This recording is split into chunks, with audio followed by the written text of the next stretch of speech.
South China సీకి అత్యంత సమీపంలో భారతదేశం యొక్క సూపర్ హెర్కులిస్ అంటారు. అంటే ప్రపంచంలో మీకు ఇంత పెద్ద మిలిటరీ విమానం అనేది ప్రస్తుతం లేదండి. సో C-130 సూపర్ హెర్కులిస్ అంటారు.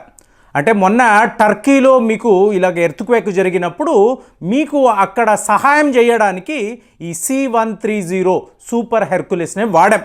సిరియా నుండి సూడాన్లో మీకు అక్కడ మిలిటరీ తిరుగుబాటు జరిగింది చూసారా, అప్పుడు కూడా భారతీయులను కాపాడడానికి మనకి ఇలాంటి ఒక మిలిటరీ కార్గో చెప్తున్నా కదా, ప్రపంచంలోని చాలా చాలా పెద్ద ఒక మిలిటరీ కార్గో విమానం. సో ఇది మీకు సౌత్ చైనా సీకు అత్యంత సమీపంలో గత నెల రోజుల పాటు చక్కర్లు కొట్టినట్టుగా వార్తలు. అంటే మనము డైరెక్ట్గా ఆస్ట్రేలియాకు సంబంధించిన కోకోస్ ఐలాండ్స్ అని అంటారు.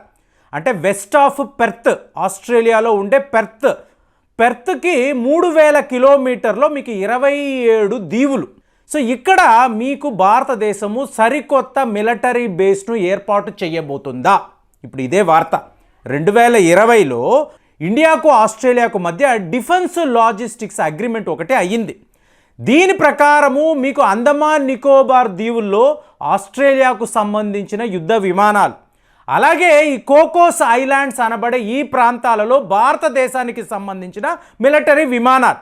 సో ఇవి రావచ్చు వెళ్ళవచ్చు, రీఫ్యూయలింగ్ అనండి, స్టేషనింగ్ అనండి, లేదా సర్విలెన్స్ అనండి, రికానెసెన్స్ అనండి, మీకు ఎలా చూసుకున్నా కూడా ప్రస్తుతం ఇండియా యొక్క అతిపెద్ద యుద్ధ విమానము ఆస్ట్రేలియా దాకా వెళ్ళడము చాలా పెద్ద వార్తగా మీకు ప్రపంచ మీడియా మాట్లాడుకుంటుంది.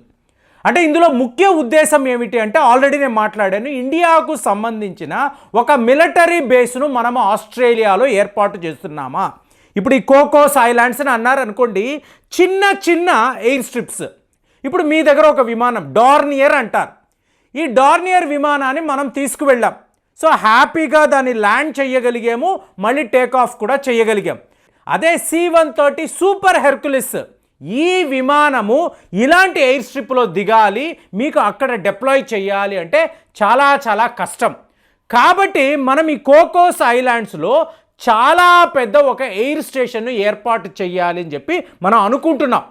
సో ఇప్పుడు మీరు అడగొచ్చు, ప్రేమ్ గారు సడన్గా మనం ఆస్ట్రేలియా దాకా వెళ్ళి ఇక్కడ ఇంత పెద్ద ఎయిర్ స్టేషన్ను ఎందుకు మనం ఏర్పాటు చేయాలి అంటే, డైరెక్ట్గా చైనా యొక్క సౌత్ చైనా సీ వద్ద ఇండియా వాళ్ళను ఎదిరించడానికి ఈ పని చేస్తుందా? ఇక్కడ మీరు పరిస్థితిని గమనించాలి. ఈ ప్రాంతాల్లో ఈ సౌత్ చైనా సీ అని మాట్లాడుతున్నాను చూసారా, దీని చుట్టూర్త ఎన్నో దేశాలు ఉంటాయి. అంటే మనం సౌత్ ఈస్ట్ ఏషియా అంటాం. ఒకవైపు ఏమో Indonesia, Singapore, Malaysia, Philippines. So ఇలాంటి ఇన్ని దేశాలు ఉంటాయి. వీళ్ళు ఎవరూ కూడా వెళ్ళి చైనాను ఎదిరించలేరు.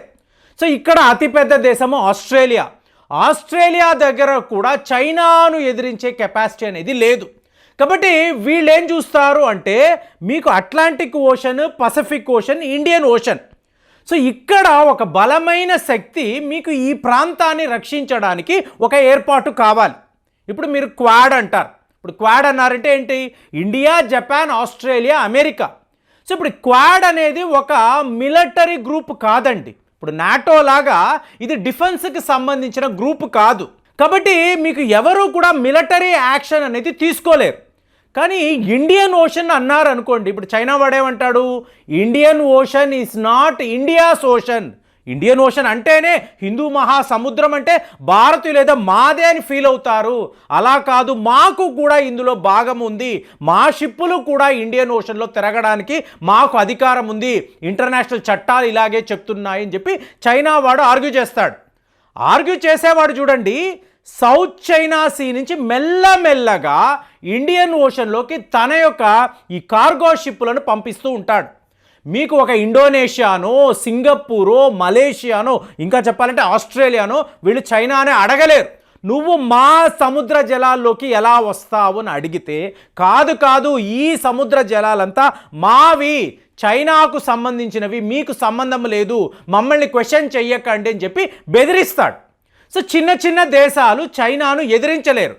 కాబట్టి ఎప్పటి నుంచో మీకు ఆస్ట్రేలియా వైపు నుంచి ఇలాంటి ఒక ప్రపోజల్, ఇండియా యొక్క మిలిటరీ బేస్ మీకు ఇక్కడ కోకోస్ ఐలాండ్స్లో ఉంటే ఆటోమేటిక్గా చైనాకు ఒక చోక్ పాయింట్ అనేది ఉంటుంది. మీకు సముద్రాలు అన్నప్పుడు అండి ఒక్కొక్క దేశము ఇంతంత దూరము మా సముద్ర తీరాలని చెప్పి వీళ్ళు భావిస్తారు.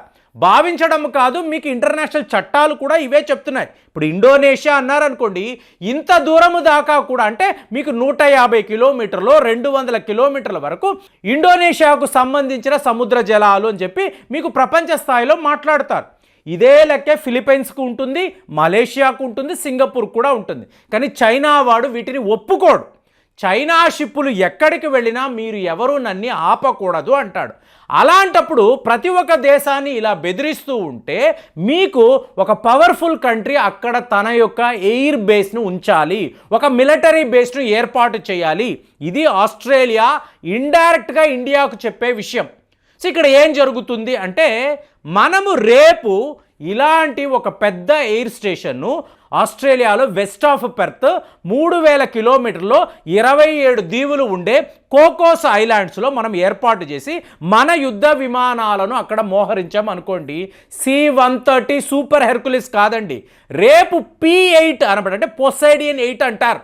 దీని యొక్క గొప్పతనం ఏంటంటే ఈ విమానము చాలా చాలా పెద్దది. కానీ దీని యొక్క మెయిన్ ఎయిమ్ అంటే దీన్ని ఎందుకు ఇండియా వాడుతుంది అంటే మీకు సబ్మెరైన్స్ అంటే యాంటీ సబ్మెరైన్ ఎయిర్ క్రాఫ్ట్, ఒకవేళ చైనా వాడి సబ్మెరైన్స్ మీకు ఇండియన్ ఓషన్లోకి వచ్చినా పసిఫిక్ ఓషన్లోకి వచ్చినా కూడా ఇమీడియట్గా ఈ P-8 అనబడే ఈ పొసైడియన్ యాంటీ సబ్మెరైన్ ఎయిర్ క్రాఫ్ట్ పసిగట్టగలదు. అంటే వాటిని డిటెక్ట్ చేయగలదు. మీకు రికానిసెన్స్ చేసి సర్విలెన్స్ చేసి ఆస్ట్రేలియా చుట్టుపక్కల ఉండే చిన్న చిన్న దేశాలు వీళ్ళందరినీ కూడా అలర్ట్ చేయగలదు.